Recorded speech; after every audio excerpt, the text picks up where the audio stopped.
और अगर आपने अभी तक हमारा चैनल सब्सक्राइब नहीं किया तो फौरन सब्सक्राइब कीजिए, साथ ही बेल आइकॉन पर क्लिक करें ताकि मजीद आने वाली वीडियो है वो आपको वक्त पर मिलती रहें। अस्सलामु अलैकुम वरहमतुल्लाहि वबरकातुहू। Good morning to all my dear brothers and sisters. उम्मीद करता हूँ कि तमाम दोस्त खैर आफियत से होंगे। आज हम इस वीडियो में सीटेट के इम्तिहान में परिचय अव्वल और परिचय दुव्वम यानी पेपर 1 और पेपर 2 के लिए जो पेडागॉजी पूछी जाती है, यानी पेपर 1 के लिए 15 मार्क्स की पेडागॉजी पूछी जाती है और पेपर 2 के लिए 15 मार्क्स की पेडागॉजी पूछी जाती है। उसी को मद्देनज़र रखते हुए ये वीडियो के ज़रिए मैं आप तक पेडागॉजी में जो इम्पोर्टेंट टॉपिक है ये आप तक मैं शेयर कर रहा हूँ। अगर आप इस वीडियो को एंड तक देखते हैं तो मैं यही उम्मीद करूँगा कि आप बआसानी के साथ पेडागॉजी के हिस्से से 12 ता 14 मार्क्स लाने में कामयाब रहेंगे। यानी अगर आप कम से कम ये वीडियो को देख लेते हैं और अच्छे से समझ लेते हैं, आखिरी दर्जा यही है कि आप इस वीडियो के ज़रिए इसको समझने के साथ आप वहाँ पर अच्छे से अप्लाई करेंगे तो मैं यही कहूँगा कि कम से कम 10 मार्क्स आप आसानी से ला सकते हैं। यानी आप इसको यूँ समझें कि उर्दू पेडागॉजी मैराथन, ठीक है ना। तो चलिए हम शुरू करेंगे। तो सबसे पहले जैसा कि आप यहाँ पर देख सकते हैं कि ये जो पेडागॉजी है आपको सीटेट, टीएस टेट और एपी टेट के लिए बहुत ही अहम है। तो चलिए इसको हम समझने की कोशिश करते हैं। सबसे पहले देखें आमोजिश यानी लर्निंग। अब देखें आमोजिश लर्निंग किसे कहते हैं। देखें आमोजिश लर्निंग के माने सीखने के हैं। बच्चा मदरसा जाकर, लाइब्रेरी जाकर, मस्जिद जाकर, मकतब जाकर जो ज़ुबान सीखता है आमोजिश कहलाता है। इस तरीक़े को रस्मी तरीक़ा भी कहते हैं। देखिए बहुत ही अहम पॉइंट है, इसको आप अच्छे से जहन में रखें। वहाँ पर सवाल पूछा जाता है कि आमोजिश किसे कहते हैं, तो आमोजिश के माने ही यही हैं कि आमोजिश के माने लर्निंग के हैं।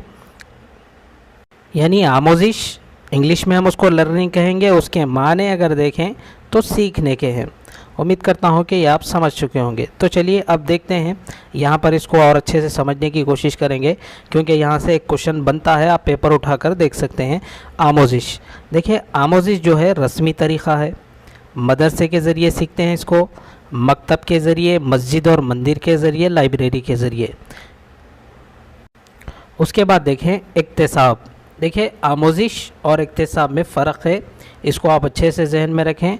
इक्तिसाब, आमोजिश, इन दोनों में डिफरेंस क्या है अगर आप समझ जाते हैं तो आसानी के साथ 1 मार्क्स लाने में कामयाब हो जाएंगे। उसके बाद देखें इक्तिसाब। ये इक्तिसाब किसे कहते हैं, तहसील किसे कहते हैं। यानी इक्तिसाब और तहसील दोनों एक ही है। एक्विजिशन इसको हम इंग्लिश में कहेंगे। देखें घर में जो ज़ुबान बोली जाती है, यानी घर के बड़ों की ज़ुबान सुनकर बच्चा जो नकल करता है इक्तिसाब कहते हैं। यानी फ़ितरी तौर पर ये ज़ुबान बोलता है। देखिए आपको यहाँ पर दोनों में फ़र्क महसूस हो रहा होगा।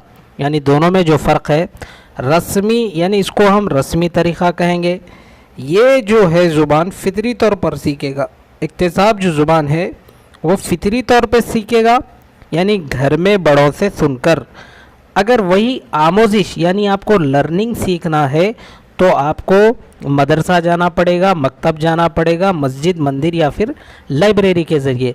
लेकिन इक्तिसाब जो अमल है ये घर के बड़ों से जो बच्चा सीखता है यानी नकल करता है उसी को हम इक्तिसाब कहेंगे, तहसील कहेंगे।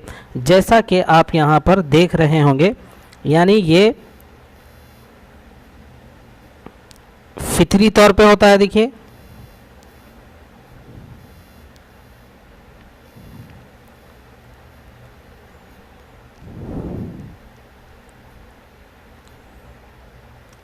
और ये यानी फितरी तौर पे होता है, ये घर के बड़ों से सीखता है।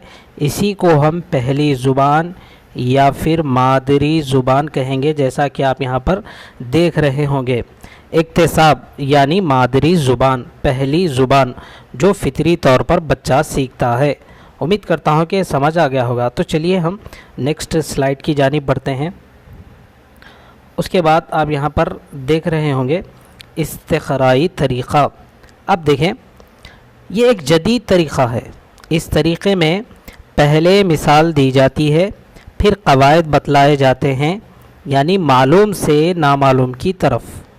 देखिए ये पॉइंट बहुत ही अहम है, क्योंकि इस्तिखराई इंडक्शन मेथड और डिडक्शन मेथड जो हम नीचे देखेंगे, यहाँ पर देखें इस्तिखराई तरीक़ा किसे कह रहे हैं। ये एक जदीद तरीक़ा है। कौन सा तरीक़ा? इस्तिखराई तरीक़ा। इस तरीक़े में पहले मिसाल दी जाती है। देखें, इस तरीक़े में पहले मिसाल दी जाती है, फिर क़वायद बतलाए जाते हैं, यानी मालूम से नामालूम की तरफ। इस तरीक़े को जदीद तरीक़ा भी कहा जाता है। ये एक बेहतरीन तरीक़ा है। देखिए वहाँ पर ऑप्शन में आपको देखने को मिलेगा कि ये एक बेहतरीन तरीक़ा है, यानी टीचिंग के लिए कौन सा रहेगा भाई? इंडक्शन मेथड, इस्तिखराई तरीक़ा। इसको हम जदीद तरीक़ा भी कहते हैं। तो चलिए अब हम इस्तिखराई तरीक़े के बारे में जानते हैं। अगर आप इस्तिखराई तरीक़े के बारे में जान लेंगे तो दोनों में फ़र्क क्या है वो आप आसानी से समझ जाएंगे। उससे पहले यहाँ पर देखें कि इसको हम जदीद तरीक़ा कह रहे हैं। मालूम से नामालूम की तरफ, पहले मिसाल फिर क़वायद, यानी पहले क़वायद नहीं बतलाए जा रहे, बच्चे को पहले मिसाल दी जा रही, उसके बाद क़वायद बयान किए जा रहे हैं। उसके बाद देखें आप मिसाल से उसूल की तरफ, यानी पहले मिसाल बयान की जाएगी, उसके बाद उसूल बयान किए जाएंगे। कौन से तरीक़े में? इस्तिखराई तरीक़े में। सवाल आपको दे दिया जाएगा कि मिसाल से उसूल की तरफ कौन से तरीक़े में बतलाया जाता है। आपको ऑप्शन दिए जाएंगे, इस्तिखराई तरीक़ा, इस्तिखराजी तरीक़ा, और कोई दो तरीक़े दे दिए जाएंगे कौन से भी। तो आपको वहाँ पर यही ऑप्शन को सेलेक्ट करना होगा, यानी इस्तिखराई तरीक़ा। चलिए अब इस्तिखराजी तरीक़े की जानिब बढ़ते हैं। इस्तिखराजी तरीक़ा जैसा कि आपको यहाँ पर नज़र आ रहा है, देखें इस्तिखराजी तरीक़ा किसे कह रहे हैं? Deduction method. इसको हम इंग्लिश में कहेंगे डिडक्शन मेथड। देखिए ये पेडागॉजी इंग्लिश में भी काम में आ सकती है। शर्त यह है कि आपकी इंग्लिश बेहतर होनी चाहिए। अगर आपकी इंग्लिश बेहतर है और उर्दू भी बेहतर है तो आप आसानी के साथ वो कर सकते हैं। ये एक क़दीम तरीक़ा है। इस तरीक़े में पहले क़वायद बतलाए जाते हैं और बाद में मिसाल, यानी नामालूम से मालूम की तरफ, उसूल से मिसाल की तरफ। देखें ये तरीक़ा और वो तरीक़े में यही फ़र्क है। वहाँ मालूम से नामालूम की तरफ, यानी इस्तिखराई तरीक़े में मिसाल से उसूल की तरफ, लेकिन यहाँ पर देखिए नामालूम से मालूम की तरफ और उसूल से मिसाल की तरफ, इस तरीक़े का इस्तेमाल किया जाता है। और ये जो तरीक़ा है, यानी कौन सा तरीक़ा? इस्तिखराजी तरीक़ा, ये एक क़दीम तरीक़ा है। देखिए ठीक है ना, जैसा कि आप यहाँ पर देख रहे हैं इस्तिखराजी तरीक़ा ये एक क़दीम तरीक़ा है। पहले क़वायद बयान किए जाते हैं इसमें, उसके बाद मिसाल पेश की जाती है, उसके बाद यहाँ पर देख सकते हैं आप नामालूम से मालूम की तरफ ले जाया जाता है, यानी आपको मालूम ही नहीं मालूम की तरफ ले जाए, ना मालूम से मालूम की तरफ ले जाया जाता है। ठीक है ना, तो चलिए हम आगे बढ़ते हैं। उसके बाद यहाँ पर आप देख रहे होंगे, यहाँ से भी एक क्वेश्चन बनता है, इसको आप अच्छे से जहन में रखें। तो चलिए, जैसा कि आप यहाँ पर स्क्रीन पर आपको दिख रहा होगा, ज़ुबान की महारतें। अब ज़ुबान की महारतें कौन सी है? देखिए इसको हम इंग्लिश में बोलेंगे लैंग्वेज स्किल। पहला है देखिए सुनना, बोलना, पढ़ना, लिखना। देखिए सुनना, बोलना, पढ़ना, लिखना, लिजनिंग, स्पीकिंग, रीडिंग, राइटिंग। अब यहाँ पर आप इसको अच्छे से जहन में रखना होगा कि ये क्वेश्चन पूछा जाता है कि ज़ुबान की बुनियादी महारतें कौन सी है। ये तो रही ज़ुबान की महारतें, लेकिन बुनियादी महारतें कौन सी है पूछा जाएगा, तो आपका जवाब रहेगा सुनना और बोलना, यानी लिजनिंग, स्पीकिंग। इसको हम इंग्लिश में कहेंगे प्राइमरी स्किल। उसके बाद देखें सुनना और पढ़ना कबूल करने की महारत है। देखिए सुनना और पढ़ना, आप सुनेंगे और पढ़ेंगे तो ये कबूल करने की महारत है। देखिए, आप सुनने से भी आपके नॉलेज में इजाफ़ा हो रहा, आपके पढ़ने से भी नॉलेज में इजाफ़ा हो रहा, उसको हम क्या कहेंगे, इंग्लिश में रिसेप्टिव स्किल, ठीक है ना। उसके बाद देखें, बोलना और लिखना इजहार करने की महारत है। देखिए, बोलना और लिखना इजहार करने की महारत है, सुनना और पढ़ना कबूल करने की महारत है। उसको हम इंग्लिश में कहेंगे active skill, expressive skill, produce skill, ठीक है ना। उसके बाद देखें, बोली और ज़ुबान। बोली और ज़ुबान में क्या फ़र्क है, देखें यहाँ से भी एक क्वेश्चन पूछा जाता है, यानी इम्तिहान शिफ्ट वाइज में हो रहे हैं, यकीनन ये क्वेश्चन कहीं ना कहीं आपको देखने को मिलेगा। तो आप देखें कि बोली और ज़ुबान में क्या फ़र्क है। सबसे पहले हम बोली को समझ लेते हैं। बोली का दायरा महदूद होता है और ये ज़ुबान की इब्तदाई शक्ल है। देखिए, बोली का जो दायरा है वो बिल्कुल महदूद होता है, ये ज़ुबान की इब्तदाई शक्ल है। ज़ुबान की इब्तदाई शक्ल क्या है, क्वेश्चन पूछा जा सकता है आपको, तो आपका आंसर रहेगा बोली, ठीक है ना। अल्फाज नहीं बल्कि पहले बोली रहेंगे। उसके बाद देखें, यानी ज़ुबान सीखने के लिए सबसे पहले बोली का इस्तेमाल होता है, ठीक है। अलग अलग इलाक़े क़स्बे में अलग अलग बोली बोली जाती है, यानी ये इलाक़े के हद तक ही महदूद होती है। बोली घर में और इलाक़े से सीखी जाती है, इसके लिए क़वाइद और उसूल की ज़रूरत नहीं, इसके लिए क़वाइद और उसूल की ज़रूरत नहीं। तो अब ज़ुबान के लिए, बोली के लिए और कोई दो ऑप्शन दे दिए जाएंगे, तो आपका काम यही है कि आप यहाँ पर सेलेक्ट करेंगे, यानी बोली के लिए क़वाइद और उसूल की ज़रूरत नहीं। जैसा कि आप यहाँ पर देख रहे हैं, बोली यानी ज़ुबान की ये इब्तदाई शक्ल है, इसको आप अच्छे से जहन में रखें। ज़ुबान की इब्तदाई शक्ल क्या है, सवाल पूछा जा सकता है, तो ज़ुबान की जो इब्तदाई शक्ल है वो है बोली, ठीक है ना। उसके बाद देखें, बोली एक यानी बोली का जो दायरा है वो बिल्कुल महदूद होता है, जैसा कि हमने यहाँ पर देखा है, ठीक है। तो चलिए अगले स्लाइड की जानिब बढ़ते हैं। देखिए, पिछले स्लाइड में हमने जाना कि बोली क्या है, अब यहाँ पर हम जानेंगे कि ज़ुबान क्या है, ठीक है। तो जैसा कि आप यहाँ पर देख रहे हैं, ज़ुबान, ज़बान, बोलियों के मजमूए का नाम ज़ुबान है। अभी हमने देखा कि बोली क्या है, अब यहाँ पर बोलियों के मजमूए का नाम, यानी जो बोली बोली जा रही है उसका जो मजमुआ होता है उसका ही नाम ज़ुबान कहलाता है, ठीक है। उसके बाद देखें, बातचीत करने, एहसासात, जज्बात, तजुर्बात, ज़रूरियात की तरसील का वसीला है। देखिए, बातचीत करने, एहसासात, अपने जज्बात ज़ाहिर करने का ये एक वसीला है, क्या है भाई, ज़ुबान, ठीक है। यहाँ पर आप देख सकते हैं कि language is a medium through which one can express ideas, thought and feeling. उसके बाद देखें, समाजी तामुलात का नतीजा, यानी समाज से जुड़े रहने का ये एक बेहतरीन तरीक़ा है, यानी किसके ज़रिए हम समाज से जुड़े रह सकते हैं, ज़ुबान के ज़रिए। देखिए, ज़ुबान में क़वाइद और उसूल दोनों होते हैं, इसको आप अच्छे से जहन में रखें। हमने बोली में देखा कि जो बोली है उसमें क़वाइद और उसूल दोनों की ज़रूरत नहीं, लेकिन ज़ुबान में क़वाइद और उसूल दोनों का लिहाज रखा जाता है। अब देखें, सूरत के एतबार से ज़ुबान के यहाँ पर देखें दो हिस्से हैं, यहाँ पर देखें आपको दिख रहा होगा, एक है ज़ाहिरी सूरत, दूसरा है मानवी सूरत। ज़ाहिरी सूरत क्या है, उसको हम इंग्लिश में कहेंगे सिंटेक्स, यानी जुमले का स्ट्रक्चर देना, तरतीब से लिखना।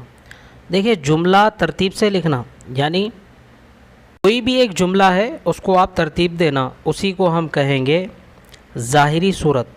दूसरा है मानवी सूरत, उसको हम इंग्लिश में कहेंगे morphology, related to meaning form, यानी इसमें मीनिंग रहेगी, मानवी सूरत रहेगी, इसी को हम यानी माने जिसमें रहेंगे उसको हम मानवी सूरत कहेंगे। तो चलिए हम आगे बढ़ते हैं।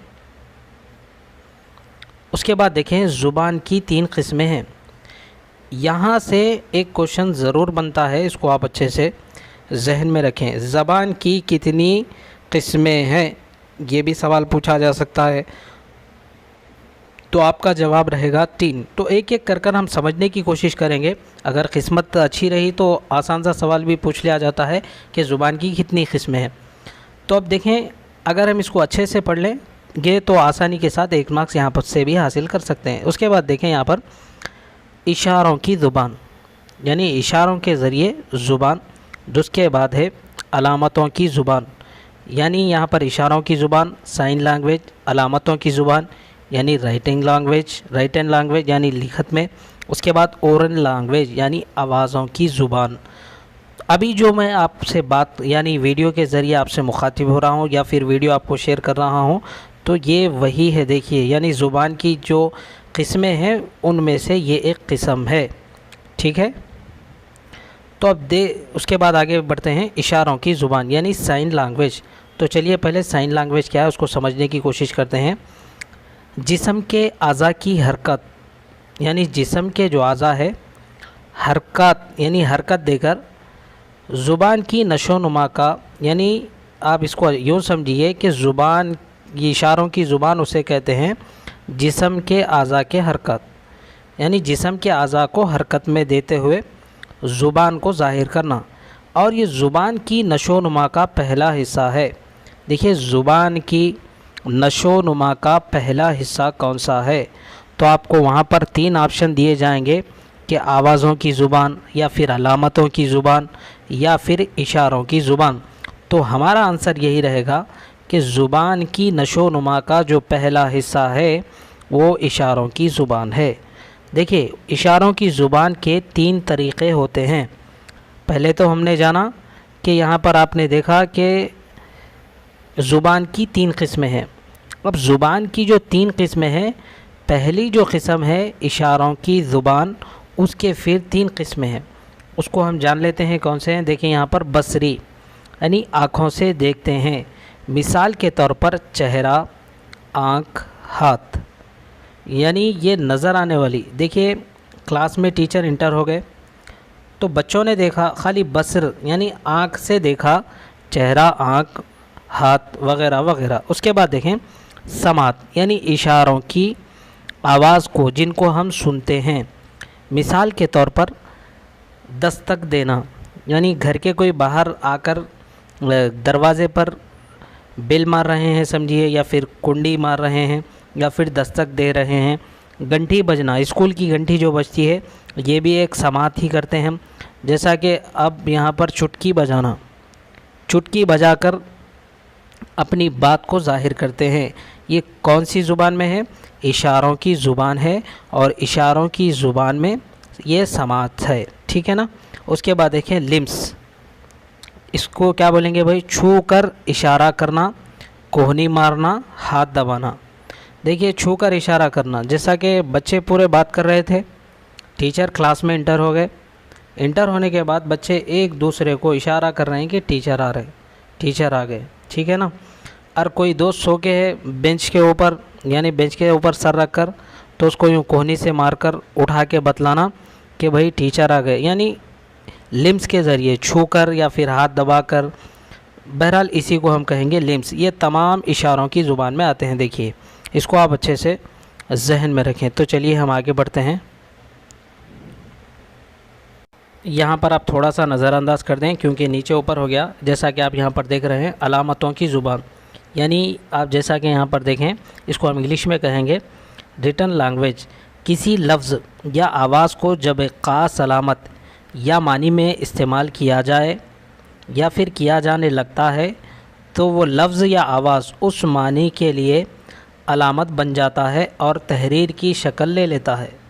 देखिए, इसको अच्छे से समझें। किसी लफ्ज़ या आवाज़ को, कोई लफ्ज़ है या फिर आवाज़ है, जब एक ख़ास अलामत यानी कोई ख़ास अलामत या फिर मानी में इस्तेमाल किया जाने लगता है तो वो लफ्ज़ या आवाज़ उस माने के लिए अलामत बनाते हैं और तहरीर की शक्ल इख्तियार करते हैं।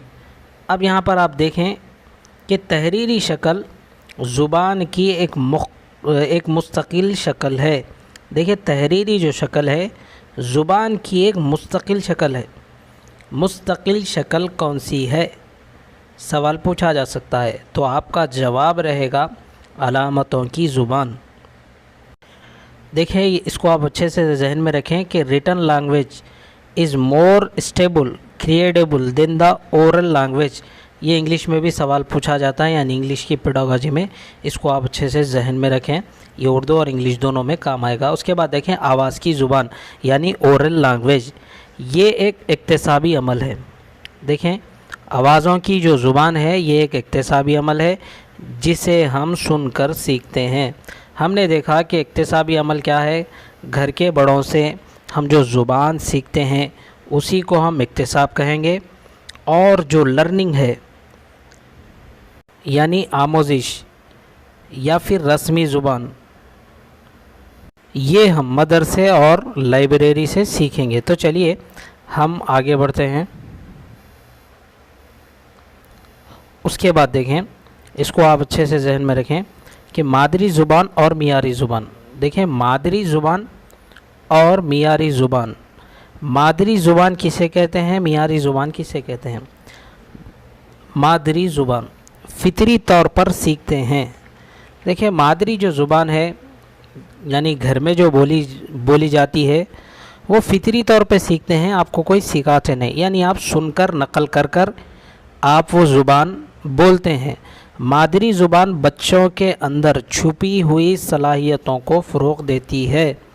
देखिए, जो मादरी ज़ुबान होती है वो बच्चों के अंदर जो छुपी हुई सलाहियतें होती है वो उसको फ़रोग़ देती हैं। और इस बात को आप अच्छे से जहन में रखें कि मादरी ज़ुबान एक भी यानी एक हो सकती है, लेकिन यहाँ पर ये नहीं कहा जा सकता कि सिर्फ़ मादरी ज़ुबान एक ही होगी, बल्कि मादरी ज़ुबान दो भी हो सकते हैं। मिसाल के तौर पर, अगर बच्चे के वालिद मोहतरम एक रियासत से उनका ताल्लुक़ है और कोई दूसरी रियासत से उनके वालिदा का ताल्लुक़ है, यानी बच्ची के वालिद और वालदा का अलग अलग स्टेट से, अलग अलग रियासत से अगर ताल्लुक़ है तो बच्चा यहाँ पर दो ज़ुबानें सीखेगा। लेकिन आम तौर पर मादरी ज़ुबान हम घरेलू ज़ुबान को ही कहेंगे, लेकिन मादरी ज़ुबान में दो ज़ुबानें भी हो सकती हैं। इसको आप अच्छे से जहन में रखें। उसके बाद देखें, मादरी ज़ुबान एक से ज़ायद भी हो सकती है। देखिए, मादरी ज़ुबान जो है एक से ज़ायद हो सकती है। अभी हमने देखा RTE 2009 के मुताबिक बच्चों को मुफ्त और लाजमी तालीम देने का हक़। देखिए, RTE 2009 में ये बात की गई, यानी RTE 2009 के मुताबिक बच्चों को मुफ्त तालीम देना और लाजमी, यानी मुफ्त और लाजमी तालीम देना है, यानी उनका ये हक़ है। ये डेट भी आप अच्छे से जहन में रखें कि ये 1 अप्रैल 2010 को इस RTE एक्ट को मंजूर किया गया था।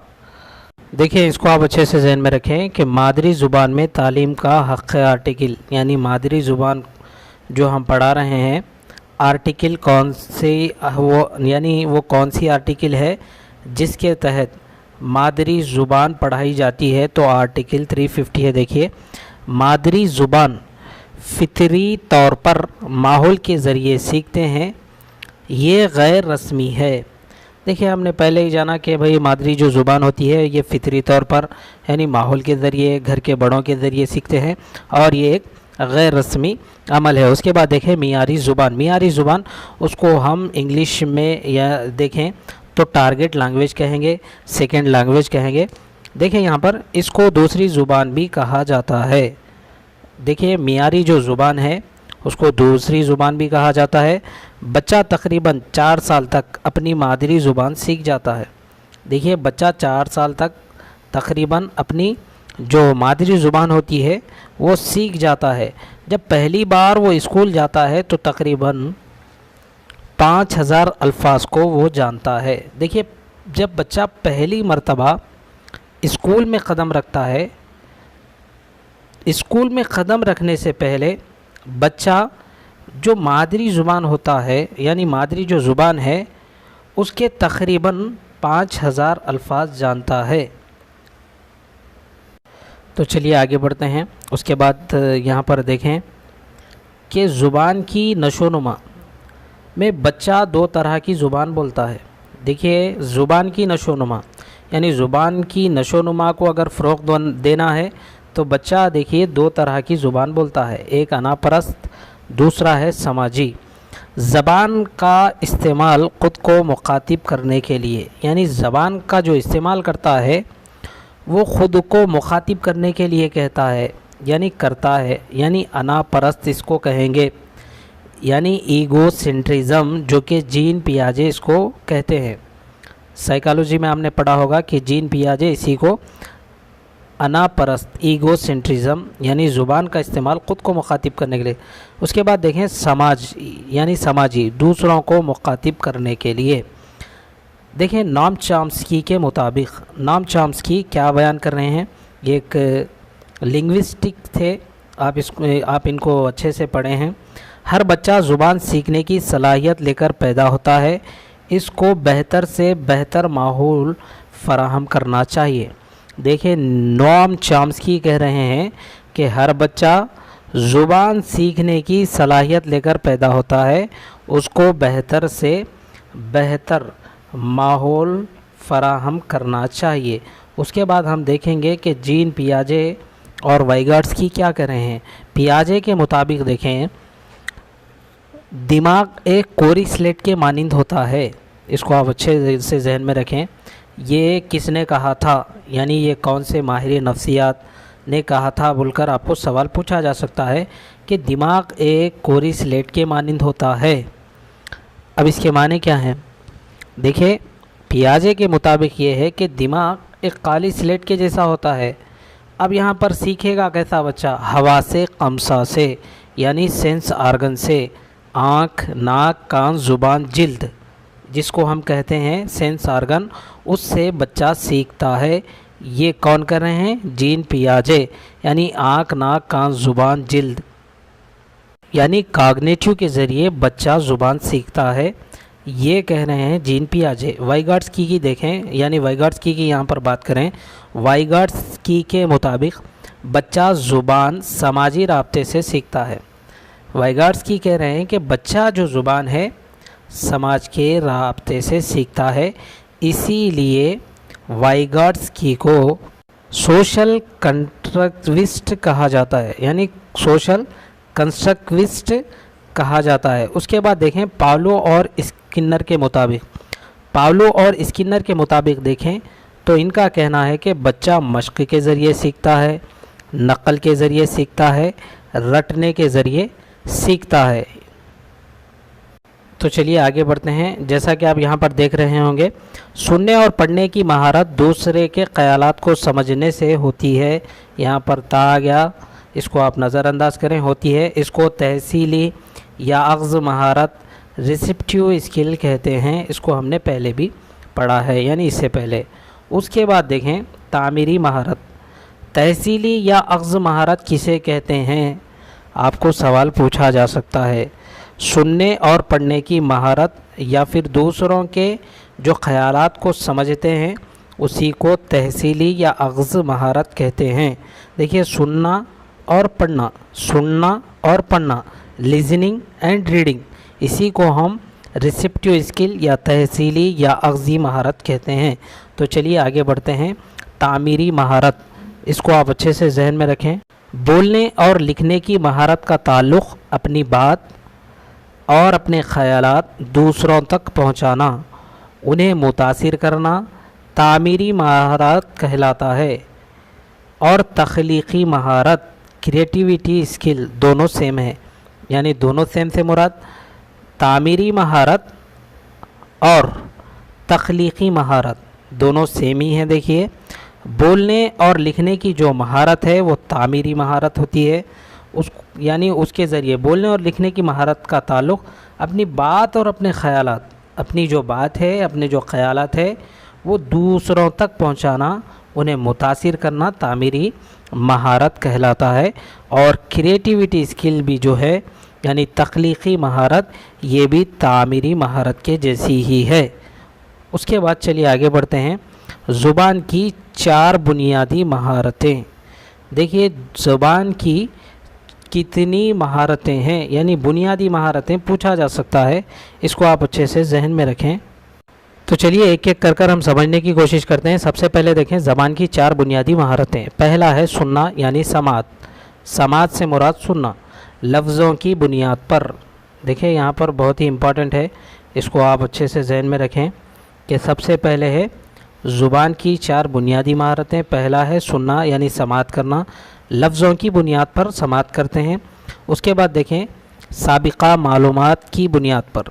देखिए पहले तो लफ्ज़ों की बुनियाद पर, उसके बाद साबिक़ा मालूमात की बुनियाद पर। उसके बाद देखें इसकी जो हैं 2 सूरतें होती हैं। पहली तामुलाती समात, दूसरा गैर तामुलाती समात। तामुलाती समात क्या है? 2 लोग डायरेक्ट बात करना यानी आमने सामने या फिर मोबाइल के ज़रिए। देखिए जब आमने सामने बात करेंगे तो एक दूसरे से मुखातिब रहेंगे, यानी कुछ देर के लिए एक बंदा बात करेगा, कुछ देर के लिए दूसरा। मोबाइल फ़ोन में भी देखिए कुछ सवाल होंगे तो कुछ जवाब होंगे, ठीक है। अब गैर तामिलाती समात किसे कह रहे हैं? देखिए रेडियो लेक्चरर, एक ही तरफ से बात को सुनना। गैर तामुलाती समात किसे कह रहे हैं? एक ही तरफ से बात करना, जैसा कि रेडियो, यानी आप उसको सुन सकते खाली। उसके बाद है देखिए बोलना यानी स्पीकिंग। बोलना दूसरी बुनियादी महारत है। देखिए इसको आप अच्छे से जहन में रखें कि सुनना पहली महारत है, बोलना दूसरी बुनियादी महारत है और ये तख्लीक़ी महारत है। सवाल आपको पूछा जा सकता है कि तख्लीक़ी महारत किसे कहते हैं? मुतालिए को, बोलने को, सुनने को या फिर तहरीर करने को? तो हमारा जवाब रहेगा तख्लीक़ी महारत बोलने को, यानी बोलना वहाँ पर आपको नज़र आएगा, उसको आप सिलेक्ट करेंगे। उसके बाद देखें मुतालिया यानी रीडिंग, ये तीसरी महारत है, बहुत ही इम्पॉर्टेंट। देखें पढ़ने के 3 अज्ज़ा हैं, इसको आप अच्छे से जहन में रखें। मुतालिए के कितने अज्ज़ा हैं सवाल पूछा जा सकता है। तो मुतालिए के जो हैं 3 अज्ज़ा हैं। पहला देखें छुपी हुई अलामत को पहचानना। देखिए छुपी हुई जो अलामत है, यानी कोई भी एक अलामत है उसको आप पहचानना। देखिए मुतालिए के 3 हुई अलामत को पहचानना, उसके बाद आवाज़ पैदा करना और आखिर में है ख़यालात को समझना। तो चलिए आगे बढ़ते हैं। उसके बाद देखें आखिरी ये हिस्सा रहा, यानी अभी हमने जाना कि ज़बान की 4 बुनियादी महारतें हैं। पहला है सुनना यानी समात करना, दूसरा है बोलना, तीसरा मुतालिया करना। और मुतालिए में हमने देखा कि मुतालिया यानी पढ़ने के 3 अज्ज़ा थे। छुपी हुई अलामत को पहचाना, उसके बाद दूसरा आवाज़ को पैदा करना और तीसरा है ख़यालात को समझना। तो अब हम जानेंगे कि लिखना या फिर तहरीर करना। तो आप यहाँ पर देख सकते हैं ये राइटिंग, यहाँ पर देखें ये राइटिंग और स्पीकिंग तख्लीक़ी महारत में आती है। ये तामीराती महारत है। मख़सूस आवाज़ों को तहरीरी शक्ल देने का नाम लिखना है। देखिए मख़सूस आवाज़ों को तहरीर में लिखना, यानी कोई भी फ़े बोल के है समझिए, उसको हम क्या कर रहे हैं? लिख रहे, यानी एक मख़सूस वर्ड है उसको फ़े, यानी उसी को तहरीर करना, उसका नाम लिखना। फ़े ये ऐसा लिख दिए, क्या है मालूम नहीं, ऐसा नहीं, बल्कि आवाज़ों को तहरीर करना, शक्ल देना और नाम लिखना। मख़सूस आवाज़ों को तहरीर करना, शक्ल देना और नाम लिखना, इसी को हम कहेंगे लिखना या फिर तहरीर करना। तो देखिए पहले भी हमने जाना था कि सुनना और पढ़ना कबूल करने की महारत यानी रिसेप्टिव स्किल है, और बोलना और लिखना इजहार करने की महारत है। तो देखें हमने अल्हम्दुलिल्लाह अच्छे से समझा कि ज़ुबान की नशोनुमा में बच्चा किस तरह की ज़ुबान बोलता है और ज़ुबान की यानी मादरी ज़ुबान और मियारी ज़ुबान में फ़र्क क्या है, आवाज़ों की पहचान या और उसके बाद ज़ुबान की कितने क़िस्में हैं, ये तमाम चीज़ें हमने जाना। तो चलिए अब हम देखते हैं लिखने या फिर लिखना सिखाने का तरीक़ा। यहाँ से क्वेश्चन बनता है, इसको आप अच्छे से समझने की कोशिश करें। इंशाअल्लाह अज़ीज़ मैं भी समझाने की कोशिश करूँगा। तो देखें, लिखना सिखाने के 3 तरीक़े होते हैं, इसको आप अच्छे से ज़हन में रखें। यहाँ से एक क्वेश्चन बनता है पेपर 1 और पेपर 2 दोनों के लिए। तो अबजदी तरीक़ा, मॉन्टेसरी का तरीक़ा, पिस्तालोजी का तरीक़ा, इसको आप अच्छे से समझ लेते हैं तो आप बासानी के साथ 1 मार्क्स लाने में कामयाब हो जाएंगे। तो सबसे पहले देखें अबजदी तरीक़ा, इसका दूसरा नाम है रिवायती तरीक़ा और इस तरीक़े को क़दीम तरीक़ा भी कहते हैं। देखिए, इसको आप अच्छे से जहन में रखें। इंडक्टिव मेथड, यानी इंडक्टिव मेथड हमने देखा था, वहाँ पर क्या था इंडक्टिव मेथड में? हमने इंडक्टिव मेथड में देखा था कि मिसाल के ज़रिए क़वाइद सिखलाए जा रहे थे। देखा ना भाई, इस्तिक़राई तरीक़ा यानी मिसाल देकर या फिर मालूम से नामालूम की तरफ लेकर जा रहे थे। पहले मिसाल बतलाई जा रही थी, फिर क़वाइद बतलाए जा रहे थे। पहले मिसाल बतलाई जा रही थी, उसके बाद उसूल की तरफ लेकर जाया जा रहा था, वो था इस्तिक़राई तरीक़ा, उसको जदीद तरीक़ा कहते हैं। लेकिन इस्तिक़राजी जो तरीक़ा था वो एक क़दीम तरीक़ा है। उसी तरीक़े से देखें अबजदी जो तरीक़ा है ये भी एक क़दीम तरीक़ा है, इसको आप अच्छे से जहन में रखें। इस्तिख़राजी तरीक़ा जो हमने पहले पढ़ा, यानी इस्तिख़राजी तरीक़ा वहाँ पर पुराना मेथड था, ओल्ड मेथड था। यहाँ पर भी जो अब जदीद तरीक़ा है इसको हम रिवायती तरीक़ा कहेंगे, क़दीम तरीक़ा कहेंगे। तो चलिए इसको आप यूँ जहन में रखें कि अब जदीद तरीक़े को, यानी जो अब जदीद तरीक़ा है उसको हम रिवायती तरीक़ा भी कहेंगे, क़दीम तरीक़ा भी कहते हैं। तो देखें, बच्चों को हुर्फ़ लिखना फिर हुर्फ़ मिलाकर लिखना सिखाया जाता है। देखिए, बच्चों को पहले तो हुर्फ़ लिखना सिखाया जाता है। हुर्फ़ लिखना जैसे ही बच्चे सीख जाते हैं उसके बाद हुर्फ़ से हुर्फ़ मिलाकर लिखना सिखाना, उसी को हम बोलेंगे अबजदी तरीक़ा, रिवायती तरीक़ा या फिर क़दीम तरीक़ा। मिसाल के तौर पर बच्चे ने सीखा वाव, यानी वाव की शक्ल क्या है, उसकी आवाज़ कैसे निकाली जाती है, उसको हम कैसे पढ़ सकते हैं और उसकी शक्ल कैसी है। उसके बाद बच्चे ने सीखा ज़ाल, उसके बाद बच्चे ने सीखा नून। तो इन तीनों का मजमुआ, यानी बच्चा इन तीनों को जोड़कर लिखता है तो यहाँ पर अल्फाज बन जाता है। बच्चों को हुर्फ़ लिखाना फिर हुर्फ़ मिलाकर लिखना सिखाना, इसी को अबजदी तरीक़ा, रिवायती तरीक़ा और क़दीम तरीक़ा इसी को कहेंगे। उसके बाद देखें मॉन्टेसरी का तरीक़ा, यहाँ पर आप देख रहे होंगे। अब मॉन्टेसरी का तरीक़ा किसे कह रहे हैं? लकड़ी के ज़रिए या कोई मॉड्यूल के ज़रिए बच्चे को सिखाना। देखें, लकड़ी के टुकड़े करना, उसकी एक शक्ल बनाना, यानी कोई भी एक लकड़ी ले लीजिए उसकी शक्ल बनाना। यहाँ पर मिसाल के तौर पर समझने की कोशिश करेंगे।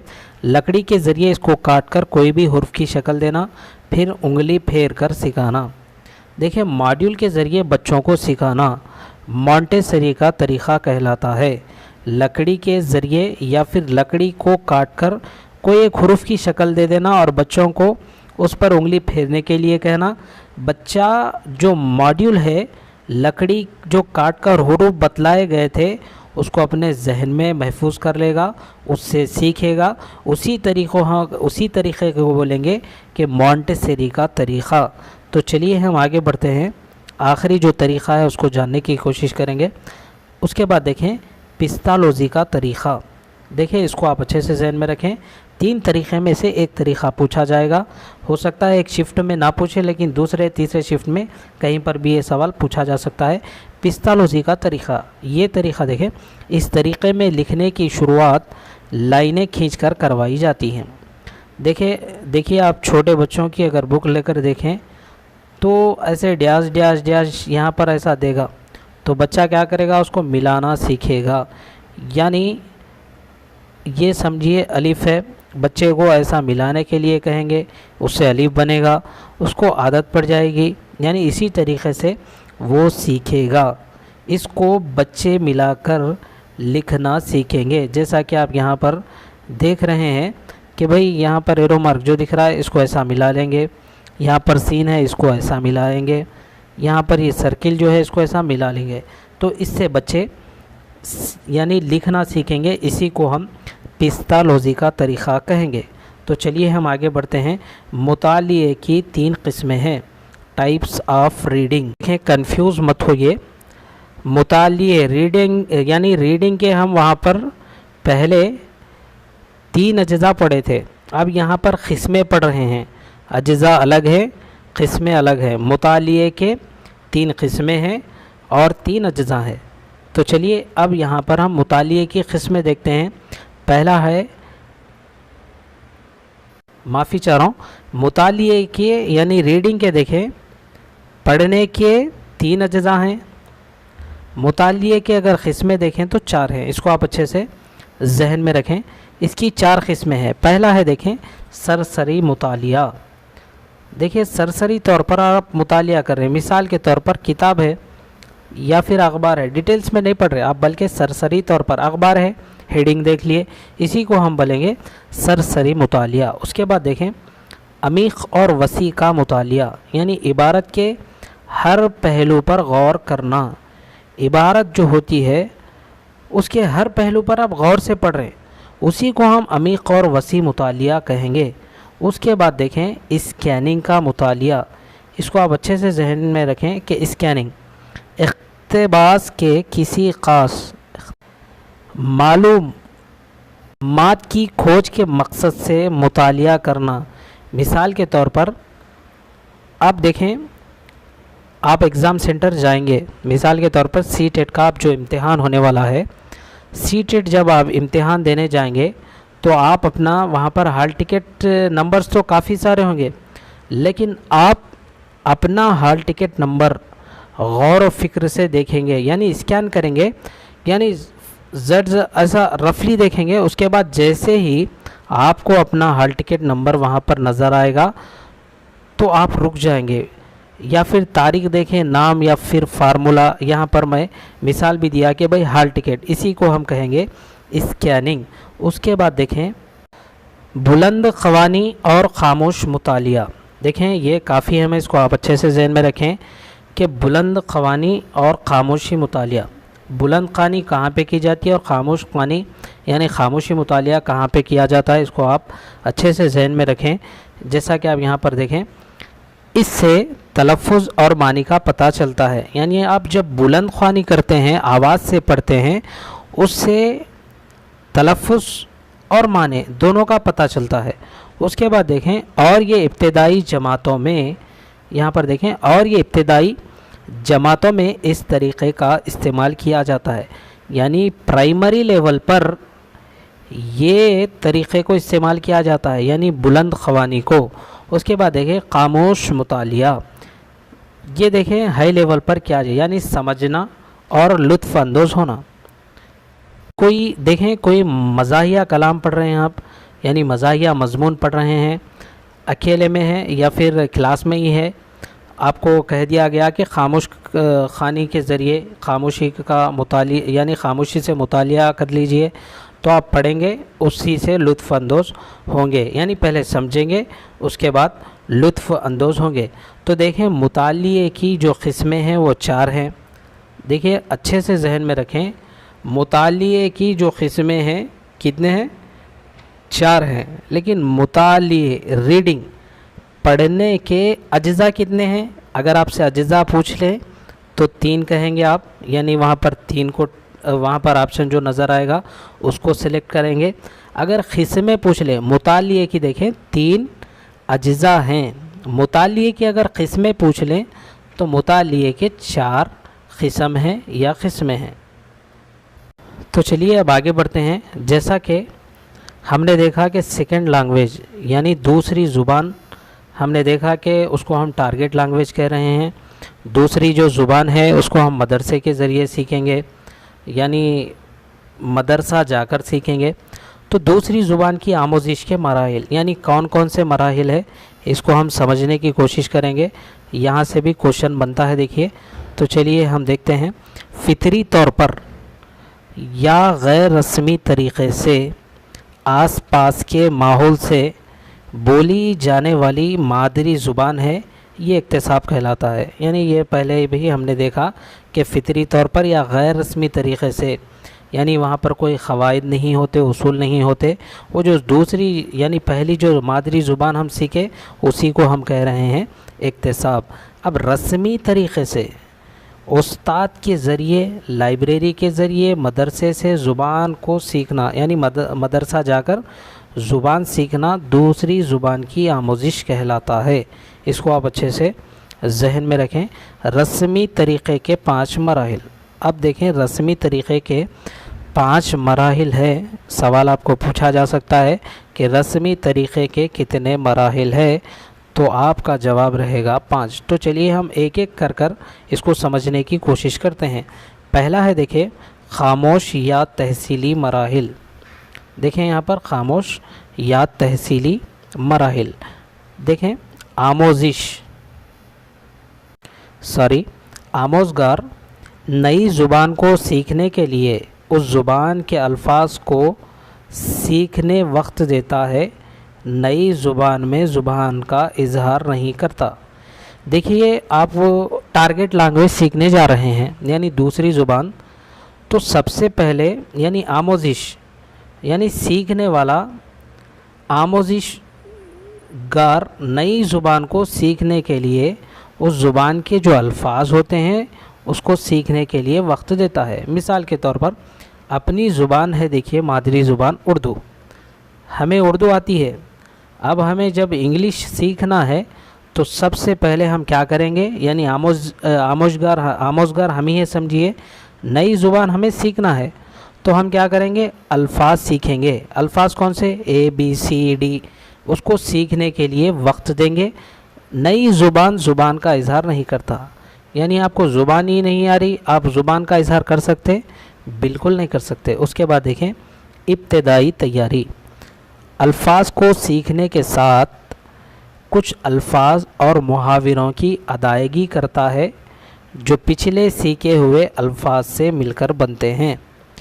देखिए इब्तिदाई तैयारी में क्या होता है, पहले हमने देखा कि खामोश या तहसीली मराहिल में पहले वो ABCD सीखेगा, उसके बाद जो अल्फाज है वो मुहावरों में अदा करने की कोशिश करेगा, यानी जो पिछले सीखे हुए अल्फाज है उसको मिलाकर मुहावरों में इस्तेमाल करेगा, जुमलों में इस्तेमाल करेगा, यानी जो अल्फाज यहाँ पर सीख रहा था जब मिलाना सीख जाएगा उन्हीं अल्फाज को जुमलों में या फिर मुहावरों में इस्तेमाल करेगा।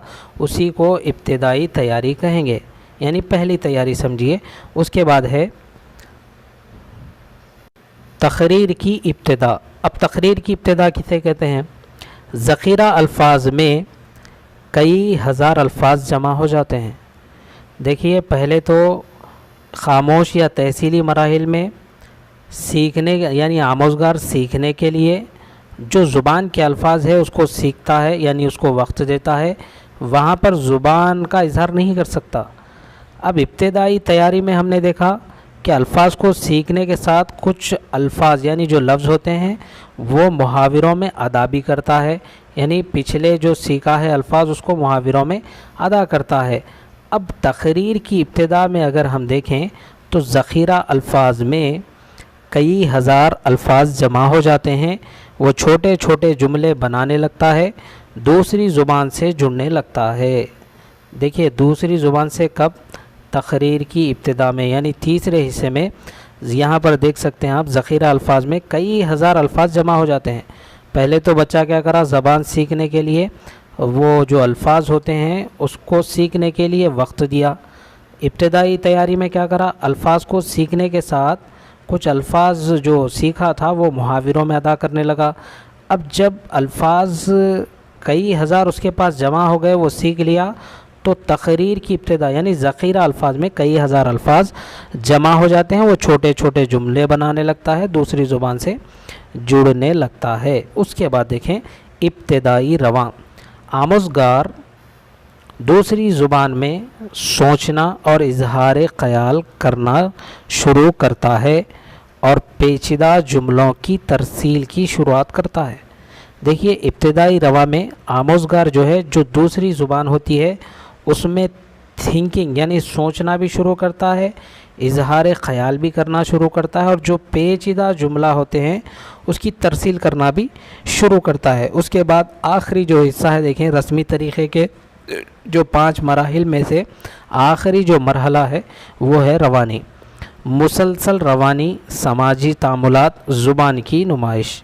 देखिए रवानी में क्या है, मुसलसल रवानी, समाजी तामुलात और ज़ुबान की नुमाइश होती है। उम्मीद करता हूँ कि आपको समझ आ गया होगा। तो चलिए आगे बढ़ते हैं। बहुत ही अब मुख्तसर टॉपिक रह गए हैं, इसको हम देख लेते हैं क्योंकि यहाँ से सवाल बनते हैं। उसके बाद देखें TLM यानी तदरीसी व आमोजिश मवाद, तदरीसी आलात, ठीक है ना। तदरीसी व आमोजिशी मवाद भी कहते हैं, तदरीसी आलात कहते हैं। TLM teaching learning material. देखें यहाँ पर तदरीस आमोजिश के लिए अमल यानी आमोजिश के अमल को मौसूर बनाने के लिए जिन वसाइल का इस्तेमाल किया जाता है उसको TLM कहा जाता है। देखिए तदरीसी आमोजिश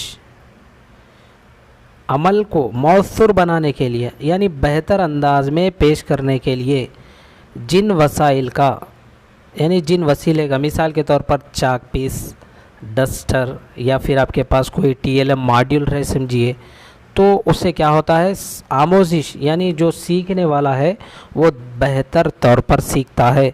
तो आगे देखते हैं। TLM से तुलबा की तवज्जो मरकूज़ होती है और मुअल्लिम का काम आसान हो जाता है। देखिए आपको सवाल पूछा जा सकता है कि TLM किसके लिए फ़ायदेमंद है, तो आप वहाँ पर ऐसा आंसर कर देंगे कि भाई बच्चे के लिए, तो आप आसानी के साथ 1 मार्क्स गड़े में डाल दीजिए, जैसा समझिए, ठीक है ना। तो TLM जो है तुलबा के लिए भी तवज्जो का मरकूज़ है और मुअल्लिम का काम भी आसान करता है, ठीक है ना। उसके बाद देखें निसाबी किताब को TLM का बुनियादी जुज़ माना जाता है। ये बहुत ही अहम पॉइंट है। देखिए निसाबी किताब को TLM का बुनियादी जुज़ माना जाता है। बुनियादी जुज़ बोल रहा हूँ मैं, जूस कोई फ्रूट का जूस नहीं बता रहा हूँ, जूस बोल रहा हूँ। प्रोनाउंसिएशन में थोड़ा मिस्टेक भी हो रहा तो समझिए आप। निसाबी किताब को यानी जो दरसी किताब है, कौन सी भी किताब रहने दिए, उस किताब को TLM का यानी तदरीसी आलात का, टीचिंग लर्निंग मटेरियल का बुनियादी जुज़ माना जाता है। TLM का बुनियादी जुज़ क्या है, वहाँ पर आपको दे देगा चाक पीस, ब्लैक बोर्ड, डस्टर, किताब या फिर कोई और भी ऑप्शन हो सकते। तो आपका काम ये है कि बुनियादी जुज़ यहाँ पर पूछा गया है, तो हमारा काम रहेगा किताब को सिलेक्ट करें। तो चलिए आगे बढ़ते हैं। ये तिफ़्ल मरकूज़ होनी चाहिए। देखिए भाई ये काफ़ी अहम पॉइंट है, इसको हम चाइल्ड सेंटर कहते हैं, इसको आप अच्छे से जहन में रखें। उसके बाद देखें दरसी किताब में यानी दरसी किताब मुख्तलिफ़ असनाफ़ होनी चाहिए, यानी दरसी जो किताब होती है उसमें मुख्तलिफ़ असनाफ़ होना चाहिए। जैसा कि आप यहाँ पर देख रहे हैं सफ़रनामा, आप बीती, मज़मून, नज़्में, कहानियाँ। इससे होगा क्या, बच्चे उससे पढ़कर लुत्फ़ अंदोज़ होंगे, बच्चों को समझ में अच्छा आएगा, ठीक है ना। उसके बाद देखें असबाक़ इख्तिसार से लिखे होनी चाहिए, यानी ज़्यादा तफसील में नहीं होना चाहिए बल्कि तस्वीर ज़्यादा होना चाहिए।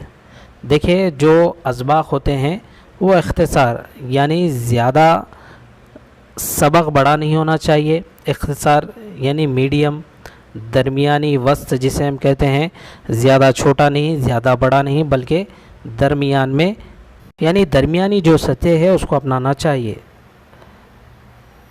और उसमें कैसा होना चाहिए, तस्वीर ज़्यादा होनी चाहिए जिससे बच्चे को समझ में आ सके। उसके बाद देखें जो निसाबी किताब होती है उसमें जो सवालात होते हैं जिसकी वजह से तुलबा में फ़िक्र अंगेज़ी, तफ़हीम और तजस्सुस को फ़रोग़ देना, यानी निसाबी किताब में जो सवालात होते हैं किस वजह से पूछे जाते हैं बोलकर ये सवाल पूछा जा सकता है। इसको आप अच्छे से जहन में रखें कि निसाबी किताब में जो सवालात होते हैं उससे तुलबा में फ़िक्र अंगेज़ तफ़हीम और तजस्सुस को फ़रोग़ देने के लिए वो सवालात को ऐड किया जाता है। तो चलिए आगे बढ़ते हैं। उसके बाद देखें मारूज़ी सवालात एक दरसी किताब में होनी चाहिए। मारूज़ी सवालात से मुराद MCQ टाइप के जो सवालात होते हैं वो दरसी किताब में होनी चाहिए, जिससे तुलबा को वो सवालात हल करने में आसानी हो और बच्चे को दिलचस्पी पैदा हो पढ़ने के लिए। उसके बाद देखें समाई ज़राए यानी ऑडियो आर्ट यानी कान के ज़रिए सुनते हैं हम कान के ही ज़रिए ना। तो यहाँ पर देखें सुनकर मालूमात करना यानी सुनकर मालूमात हासिल करना यानी कान के ज़रिए। मिसाल के तौर पर टेप रिकॉर्ड रेडियो यानी टेप रिकॉर्ड से खाली हम सुन सकते हैं, रेडियो से भी सुन ही सकते हैं। उसके बाद देखें बसरी ज़राए बसरी यानी देखना विजुअल आर्ट, जैसा कि देखते हैं किससे भाई आँख से, तो यहाँ पर सिर्फ देखकर सीखना आँख के ज़रिए, जैसा ब्लैक बोर्ड तस्वीर खाका वगैरह, यानी यहाँ पर खाली हम देख सकते हैं, ठीक है ना। उसके बाद देखें ये काफ़ी अहम है समाई व बसरी ज़राए। ओके, इसको आप अच्छे से जहन में रखें कि सुनकर और देखकर बच्चा किस चीज़ से सीखना में इंटरेस्ट रहेगा, ये सवाल पूछा जाता है। समाई व बसरी ज़राए के ज़रिए देखिए बच्चा बहुत ही अच्छे अंदाज में सीख सकता है। अब समाई व बसरी ज़राए क्या है, देखिए आपका मोबाइल फ़ोन है, यानी इस मोबाइल फ़ोन में कुछ कार्टून प्ले करके दे दीजिए तो बच्चा उसको देखेगा भी, उसके बाद सुनेगा भी। उसके बाद देखें टेलीविज़न है, डिजिटल बोर्ड वगैरह, इसमें और कुछ भी आ सकते हैं, इसको आप अच्छे से जहन में रखें। उसके बाद देखें अंदाज़ाए क़द्र के अक़साम, इसको आप बहुत ही ये वेरी इम्पॉर्टेंट है, इसको आप अच्छे से जहन में रखें। अंदाज़ाए क़द्र के अक़साम, पहले देखें तश्कीली अंदाज़ाए क़द्र फॉर्मेटिव असिसमेंट दौरान तदरीस ही तुलबा की जांच करता है, यानी दौरान तदरीस ही मुअल्लिम तुलबा की जांच करता है कि तुलबा ने कितना सीखा। इसी को यानी तश्कीली जांच कहेंगे, तश्कीली अंदाज़ा क़द्र फॉर्मेटिव असिसमेंट कहेंगे।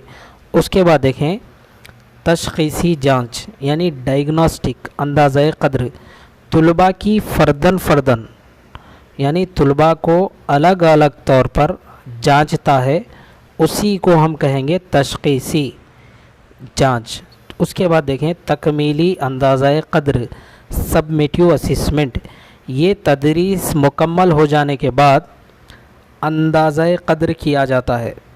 देखिए ये तदरीस मुकम्मल हो जाने के बाद तालिबे इल्म ने कितना सीखा, निसाब के इख्तिताम पर, यानी ये जो सबमिटिव असिसमेंट है ये तदरीस के मुकम्मल हो जाने के बाद की जाती है। तालिबे इल्म ने कितना सीखा और ये निसाब के इख्तिताम पर की जाती है। इससे दर्जेबंदी की जाती है, यानी ग्रेड दिए जाते हैं, मार्क्स दिए जाते हैं, ये साल के इख्तिताम पर होती है। ये एक मुक़र्ररा वक्त पर करेंगे, और ये मुक़र्ररा वक्त पर करेंगे कौन सा, सबमिटिव असिसमेंट तकमीली जांच। उसके बाद देखें यहाँ पर, यानी यहाँ से कभी कभी सवालात पूछे जाते हैं कोड मेकिंग। यहाँ पर देखें दोनों ज़बानों का इस्तेमाल करना, यानी दोनों ज़बानों का साथ में इस्तेमाल करना, वो मुझे सपोर्ट कर रही है। इसको आप अच्छे से ज़हन में रखें, इसको आप समझेंगे तो आप समझ सकेंगे कि कोड मेकिंग क्या है, कोड मिक्सिंग क्या है, ठीक है ना। यहाँ पर देखें वो मुझे, यहाँ पर कौन से ज़ुबान के अल्फाज इस्तेमाल किए गए हैं, देखें वो मुझे यानी उर्दू ज़ुबान है, सपोर्ट यहाँ पर इंग्लिश ज़ुबान, यानी एक जुमले में दो ज़ुबानों का इस्तेमाल करना कोड मेकिंग कहलाता है। उसके बाद देखें कोड स्विचिंग, एक ज़ुबान का इस्तेमाल करते हुए दूसरी ज़ुबान में भी बोलना। देखिए एक ही ज़ुबान का इस्तेमाल कर रहे हैं आप, जैसा कि बैठ जाओ उसके बाद बोले कि सिट डाउन, ठीक है ना। इसी को हम कहेंगे कोड स्विचिंग। अब उसके बाद देखें इसका फोल्डिंग, ये तो आप अच्छे से जहन में ही रखेंगे क्योंकि साइकोलॉजी में है। इसको लियो वाइगाट्स्की ने दिया, जो कि ये एक सोशल कंस्ट्रक्टिविस्ट हैं। इसका फोल्डिंग किसे कह रहे हैं, ये नज़रिया वाइगाट्स्की ने दिया। तालिब इल्म की मदद करना इसका फोल्डिंग कहलाता है। और तालिब इल्म की मदद कैसी करना होगा, आर्जी तौर पर, जहाँ पर उसको मदद की ज़रूरत महसूस हो, जहाँ पर वो रुक रहा है या फिर आगे बढ़ नहीं सक रहा है, जहाँ पर मुअल्लिम उसको टच करता है या फिर उसको आर्जी तौर पर जो मदद देता है, उसको ही इसका फोल्डिंग कहेंगे। उसके बाद देखें रूब्रिक्स, तालिब इल्म का अंदाज़ा करने का आला है। रूब्रिक्स क्या है भाई, तालिब इल्म का अंदाज़ा यानी अंदाज़ा करने का एक आला है। तो देखिए ये काफ़ी अहम टॉपिक्स है जो मैंने कवर किया। इंशाअल्लाह अज़ीज़ इससे सवालात पूछे जाएंगे क्योंकि ये बहुत ही अहम टॉपिक्स है। और देखें ये आपको नोट चाहिए तो मैं डिस्क्रिप्शन में टेलीग्राम का लिंक दे दूँगा, आप टेलीग्राम ज्वाइन हो जाइए। ये जो नोट्स हैं मैं वहाँ पर शेयर कर दूँगा। इसको एक मरतबा आप यानी नोट्स को सामने रखकर वीडियो देखेंगे तो उम्मीद करता हूँ कि आपको समझने में आसानी होगी।